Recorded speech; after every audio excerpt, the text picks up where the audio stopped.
Hello, it's afternoon. How y'all doing? I bet y'all are doing just fine if you can stay out of the heat. That's what I'm trying to do today. Made me a little glass of peach tea. Y'all ever make that?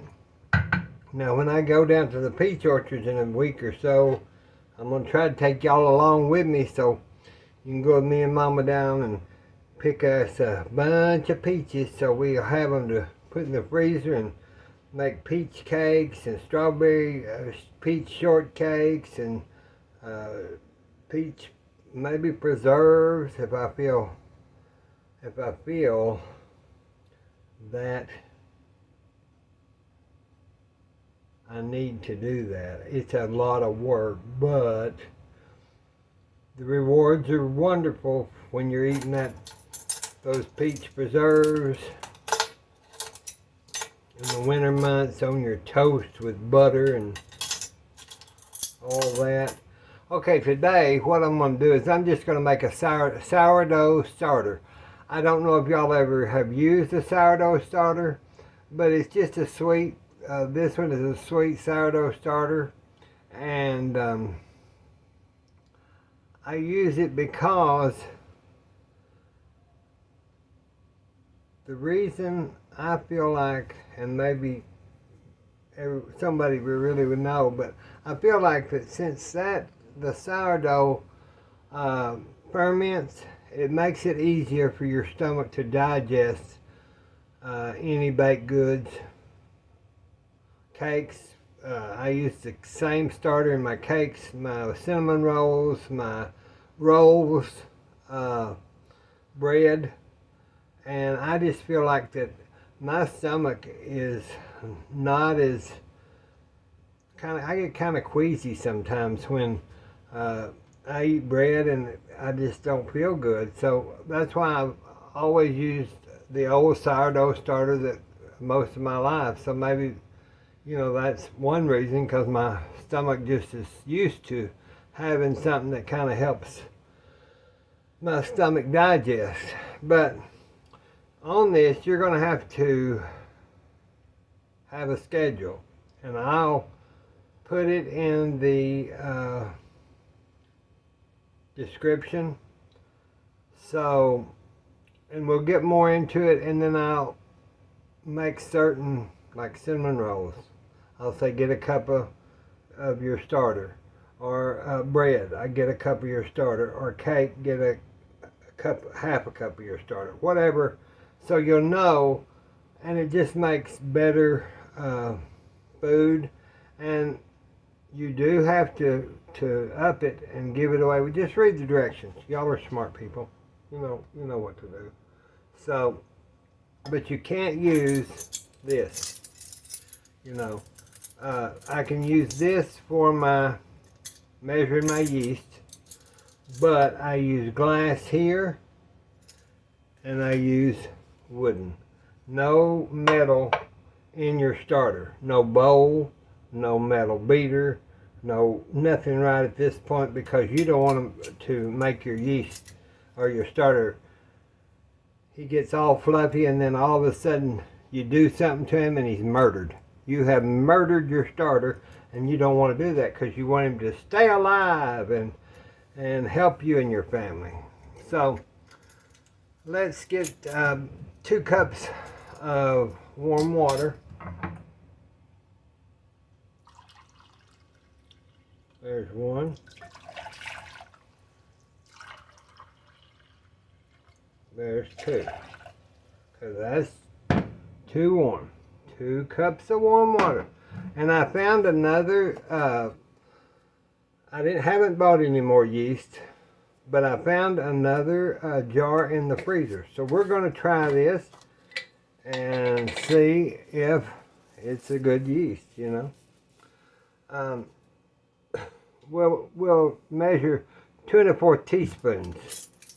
So let's go 1, 2. And then the little baby spoon, the little fourth of a spoon. Right there. That's 2 1/4. Boy, you can smell that already. You can smell it already. I'll set this over here and get the lid on. I need to stir that. I'm going to use my other little spoon. I like this thin spoon instead of this big spoon when I'm trying to do yeast or things. This little one just kind of, since you can't use, I've got a wooden kind of whiskey thing, but I'll just use a spoon. It's just as good. You just want to get that dissolved and mixed in there as good as you can.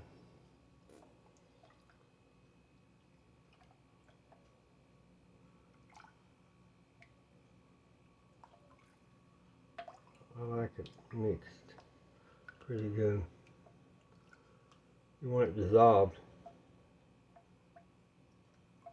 Now this is a process, y'all, so if you can't follow to do this, what I'm gonna do is I'm gonna take my phone and I'm gonna section out the days, and then I'm gonna put it on my calendar so I know, and I'll have me a sourdough alarm to tell me, you know, go feed that starter of yours because he's dying.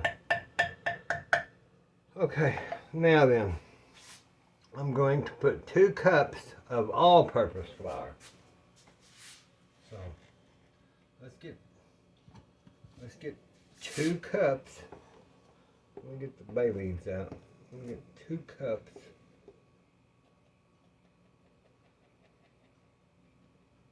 of all-purpose flour. Okay. You know what I think I'll do is I'll go ahead and put the 1/4 cup of, I'm going to use the brown sugar. You can use white, but I'm going to, let me get my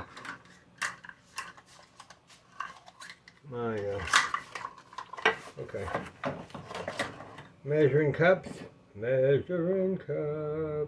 there's a 1/4 a cup. Okay,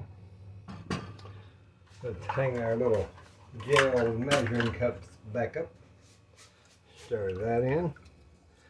Now that sugar just makes that, helps him to decide he's going to.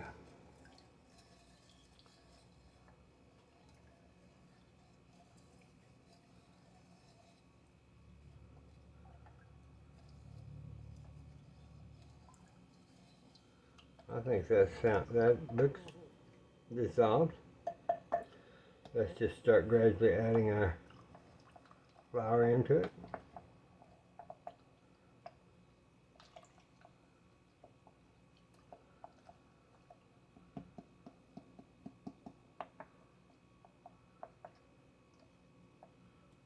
And get that to where it's real frothy.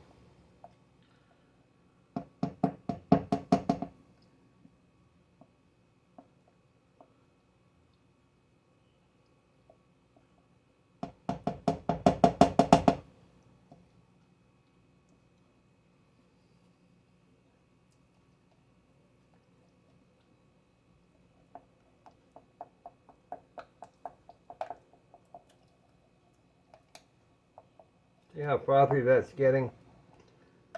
Like a thick gravy. We've still got about a 1/2 cup to go.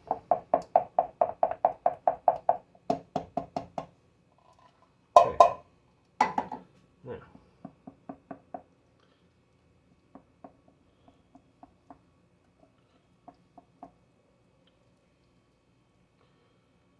smells like we're fixing to bake some fresh bread and cinnamon rolls.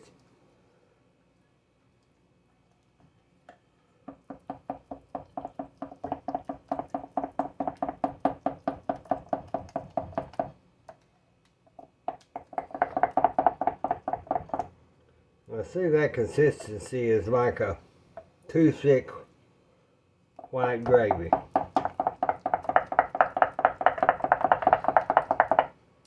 but it's condensed, it's mixed well.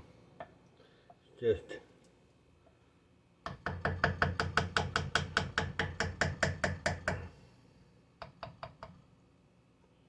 okay, that's all there is to that part right there. Now I always get one of these. I just love these little things, don't y'all? They're better than sliced bread. Now I'll just cover that.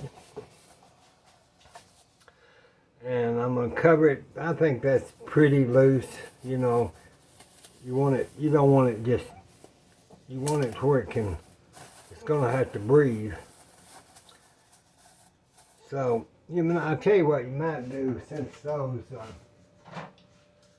if you want to, just kind of cut your little slits, just at four corners,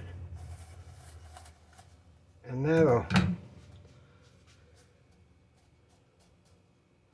that will let it breathe, and then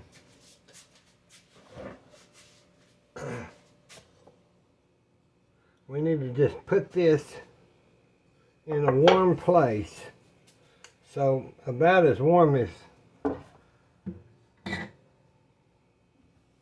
get this mess cleaned up, about as warm as I have would be probably here. You don't want it, I mean, not like an oven. You don't want it, that doesn't have to happen. But you want it in a warmer area.